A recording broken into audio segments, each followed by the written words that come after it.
ایران نے امریکی جہازوں پر حملہ کیا تو اسے صفحہ ہفتے سے مٹا دیا جائے گا۔ ٹرمپ کی پھر دھمکی۔ امریکی ٹی وی کو انٹرویو میں کہا کہ خطے میں امریکی فوجی تیاریوں میں مسلسل اضافہ کیا جا رہا ہے۔ ہمارے پاس پہلے سے کہیں زیادہ اعلیٰ معیار کا اسلحہ اور گولہ بارود موجود ہے۔ ضرورت پڑنے پر تمام ہتھیار استعمال کریں گے۔ ایران کے خلاف بحری ناکہ بندی کی تاریخ کی سب سے بڑی فوجی کارروائیوں میں سے ایک ہے۔ ایران ان مذاکرات میں کافی حد تک لچکدار ہو گیا ہے۔ اس سے پہلے سوشل میڈیا پر پیغام میں ٹرمپ نے کہا کہ ایران کے سپریم لیڈر کو ختم کر دیا، میں فعال ہیں۔ امریکہ کے نیوی، ایئر فورس اور میزائل ڈیفنس سسٹمز آفیسرز فعال ہیں۔ ہم نے ایران کے نیوی، ایئر فورس اور ایئر ڈیفنس سسٹم کو مکمل طور پر تباہ کر دیا۔ ٹرمپ نے امریکہ کی کامیابی اور ایران کی تباہی کی ایک تصویر بھی سوشل میڈیا پر شیئر کر دی۔ ایران نے جنوبی کوریا کے تجارتی جہاز کو نشانہ بنایا۔ اب وقت آ گیا ہے کہ جنوبی کوریا بھی ایران کے خلاف مشن میں شامل ہو جائے۔ ٹرمپ کا ابنا ہرمز میں پھنسے جہاز نکالنے کا اعلان، رکاوٹ ڈالنے کی کوشش پر سخت رد عمل کی دھمکی۔ کہا کہ پروجیکٹ فریڈم شروع ہوگا۔ جو ممالک اس تنازع میں ملوث نہیں ہیں انہوں نے ہم سے مدد مانگی ہے۔ ہم غیر جانبدار ممالک کے جہازوں کو ہرمز سے محفوظ راستہ فراہم کریں گے۔ امریکی سینٹ کام آپریشن فریڈم میں ابتدائی کامیابی کا دعویٰ۔ کہا کہ ابنا ہرمز میں تجارتی جہازوں کی آمد و رفت بحال کر دی ہے۔ آپریشن فریڈم میں 100 سے زائد طیارے اور 15,000 اہلکار شامل ہیں۔ امریکی بحریہ کے گائیڈڈ میزائل ڈیزاسٹر کے خلیج میں داخل ہو گئے ہیں۔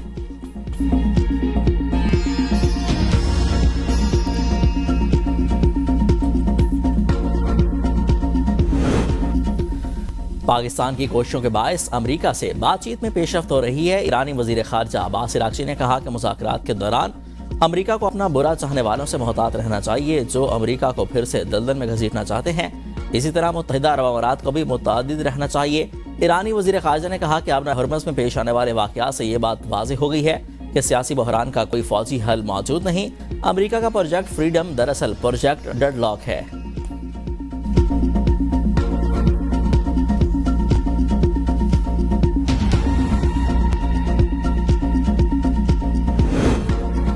ہمسایہ ممالک صورتحال کو سمجھیں اور جھوٹے وعدوں سے ہوشیار رہیں۔ ہم اب بھی ہمسایہ ممالک سے مناسب موقف کا انتظار کر رہے ہیں۔ ایرانی سپریم لیڈر مجتبیٰ خامنہئی کہتے ہیں کہ ہمسایہ ممالک خطے میں برپا ہونے والے حالیہ معاوضے کا ادراک کریں۔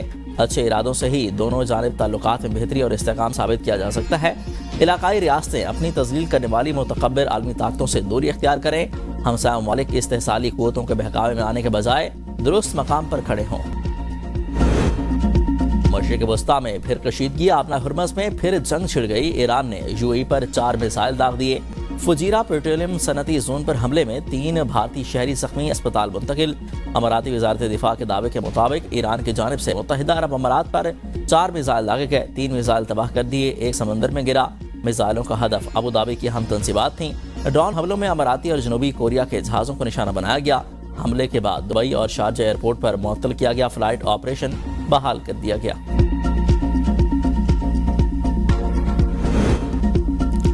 ابنا ہرمز پر کنٹرول کی جنگ، امریکی جہازوں کی داخلے کی کوشش، وارننگ نظر انداز کرنے پر ایران نے امریکی بحری جہاز پر میزائل داغ دیے۔ ایرانی میڈیا کے مطابق 2 میزائل امریکی بحری جہاز پر لگے۔ میزائل لگنے پر امریکی جہاز ابنا ہرمز سے واپس مڑ گیا۔ متحدہ عرب امارات کی ایران کی جانب سے ڈرون حملے کی مذمت۔ کہا کہ حملہ ابوظہبی کے نیشنل آئل کمپنی سے منسلک جہاز پر ابنا ہرمز میں کیا گیا۔ ابنا ہرمز کو مکمل طور پر کھولنا ضروری ہے۔ ترجمان پاسداران انقلاب نے کہا کہ ابنا ہرمز کی سیکیورٹی کا کنٹرول مکمل طور پر ہمارے پاس ہے۔ پاسداران انقلاب نے ایرانی فوج کے زیر کنٹرول ابنا ہرمز کا نیا نقشہ جاری کر دیا۔ نقشے میں ان علاقوں کی نشاندہی کی گئی جو ایرانی افواج کے مطابق ان کے کنٹرول میں ہیں۔ نقشے میں ایک لکیر ایران میں کوہ مبارک اور متحدہ عرب امارات میں فجیرہ کے جنوب میں دیکھی گئی۔ دوسری لکیر ایران میں قشم جزیرہ اور متحدہ عرب امارات میں القوین کے درمیان کھینچی گئی۔ پاسداران انقلاب کا دعویٰ ہے کہ ان لکیروں کے درمیان کے علاقے پر ایرانی فوج کا کنٹرول ہے۔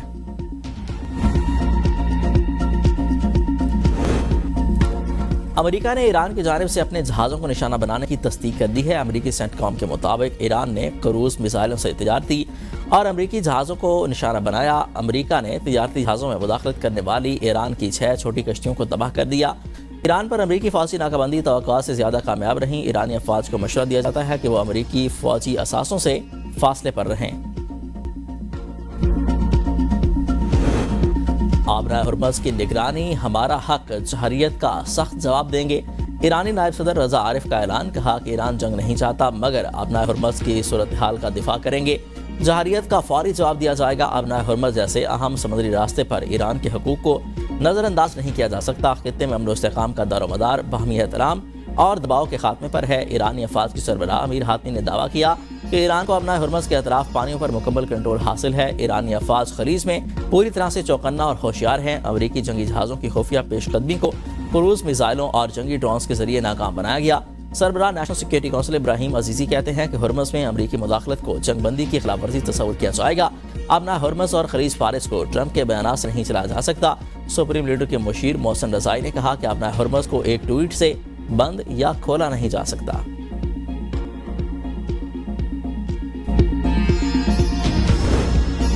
ضبط شدہ ایرانی جہاز کے حملے کے 22 ارکان امریکہ نے پاکستان کے حوالے کر دیے، جنہیں پاکستان نے ایران پہنچا دیا۔ نائب وزیر اعظم اسحاق ڈار کہتے ہیں کہ ایرانی بحری جہاز کے حملے کے ارکان کو گزشتہ رات خصوصی پرواز کے ذریعے پاکستان لایا گیا۔ ایرانی کارگو جہاز توسکا مرمت کے بعد پاکستانی سمندری حدود میں واپس لایا جا رہا ہے۔ جہاز اور عملے کی منتقلی کا عمل امریکہ اور ایران کے تعاون سے مکمل کیا گیا۔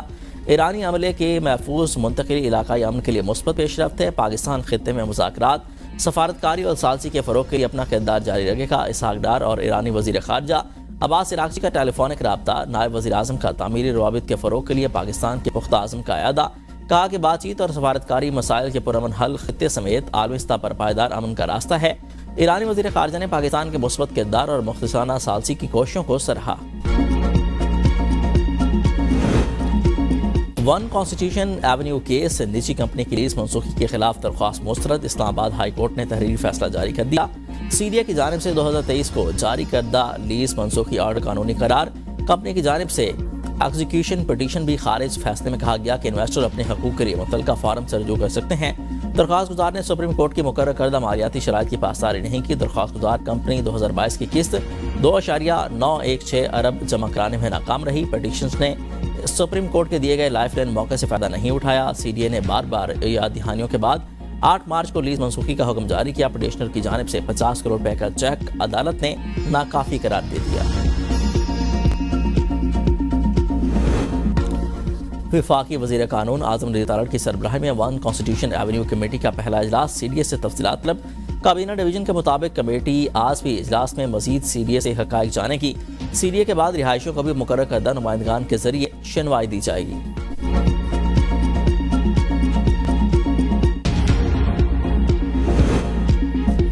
مارکہ حق پاکستان کی تاریخ کا سنہری باب ہے۔ پاکستانی قوم نے مثالی اتحاد، جذبے اور عزم کا مظاہرہ کیا۔ بلاول بھٹو کا کراچی میں تقریب سے خطاب۔ کہا کہ افواج پاکستان نے میدان جنگ میں دشمن کو شکست دی۔ ہمارے سفارتکاروں نے سفارتی محاذ پر دشمن کا بھرپور مقابلہ کیا۔ ہم نے دنیا کو بتایا کہ پاکستانی قوم جھکنے والی نہیں ہے، یہ ہم سب کی یکجہتی کی جیت ہے۔ دنیا کو بتا دیا کہ پاکستان ایک مضبوط ملک ہے۔ مارکہ حق کی کامیابی قوم کے اتحاد کی فتح ہے، جس میں ہر پاکستانی نے اپنا کردار ادا کیا۔ پاکستان وہ ملک ہے جو مختلف نشیب و فراز سے گزر کر سربلند اور پہلے سے کہیں زیادہ مضبوط ہوا۔ پاک فضائیہ نے جنگی جدید طیارے گرا کر بھارت کا غرور خاک میں ملا دیا۔ چند منٹوں میں بھارت کو پتہ چل گیا کہ اس کی اصل حیثیت کیا ہے۔ وزیر اعلیٰ سندھ مراد علی شاہ کا مارکہ حق 1 سال مکمل ہونے پر تقریب سے خطاب۔ کہا کہ دیہات میں لوگ ہمارے ڈرون گرا رہے تھے۔ بھارت کی میڈیا نے پروپیگنڈا کیا کہ کراچی پورٹ کو نشانہ بنایا، ہماری نیوی تیار کھڑی تھی۔ فاسٹ فلیگ آپریشن بھارت نے کیا اور اس کا الزام پاکستان پر لگایا۔ پاکستانی قوم نے بھارت کی جارحیت کا منہ توڑ جواب دیا۔ پاکستان نے امریکہ اور ایران کو ایک میز پر بٹھایا۔ سینئر وزیر سندھ شرجیل انعام میمن نے کہا کہ پاک فوج کا دشمن کو منہ توڑ جواب دینا ہمارے لیے عید کا دن تھا۔ پاکستان کی طرف کوئی میلی آنکھ سے نہیں دیکھ سکتا۔ بلاول بھٹو نے مودی کو گجرات کا کسائی کہا۔ پوری قوم پاک فوج کے ساتھ کھڑی ہے۔